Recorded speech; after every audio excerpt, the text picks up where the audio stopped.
तर राज्यामध्ये दुपारी 3 वाजेपर्यंत 45.53% मतदान झालेलं आहे। राज्यात मतदानाचा वेग आता हळूहळू वाढत असताना आपल्याला पाहायला मिळतोय। नागरिकांमध्ये मतदानाबाबत निरुत्साह होता मात्र आता या घटलेल्या मतदानाचा फटका कुणाला बसणार हे पाहणं महत्त्वाचं आहे। गडचिरोलीमध्ये सर्वाधिक 62.99% मतदान झालेलं आहे।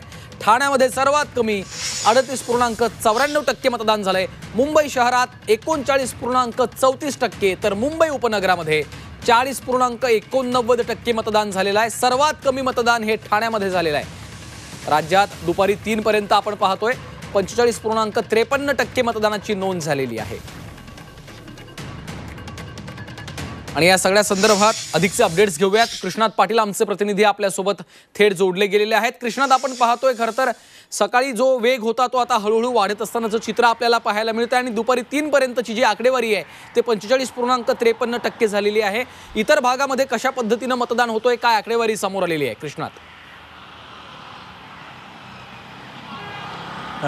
श्रीकांत, सकाळच्या सत्रामध्ये प्रचंड गर्दी ही पाहायला मिळत होती। मतदानासाठी अनेक मतदार जे आहेत ते रांगा लावून मतदान करताना दिसून होते, परंतु जसं 11 वाजल्यानंतर ऊन सुरू झालं त्यानंतर मात्र जे मुंबईकर आहेत किंवा इतर भागामध्ये जे मतदानासाठीची थोडी गर्दी जी आहे किंवा रांगा ज्या आहेत त्या कमी झालेल्या पाहायला मिळत होत्या। परंतु आता दुपारनंतर थोडं ऊन कमी झालेलं आहे, त्यामुळं 3 ते 5 या दरम्यान 5 जवळपास मतदान संपेपर्यंत आणखी मुंबईकर हे मतदानासाठी उतरले पाहायला मिळत आहेत। त्यामुळं नक्कीच एक समाधानकारक असं मतदान होईल असं एक मुंबईत चित्र पाहायला मिळते, कारण सकाळच्या सत्रामध्ये मोठ्या संख्येनं मुंबईकर हे उतरले होते। 2019मध्ये संपूर्ण राज्यभरात 63% मतदान झालं होतं, परंतु आत्ता या दरम्यानचा कालावधीचा जर पाहायला गेलं तर 3 वाजेपर्यंत जवळपास 45% मतदान झालेलं आहे। दुर्गम भाग समजल्या जाणाऱ्या गडचिरोलीमध्ये सर्वाधिक जास्त 63% मतदान झालेलं पाहायला मिळते, परंतु तुलनेनं शहरी भागामध्ये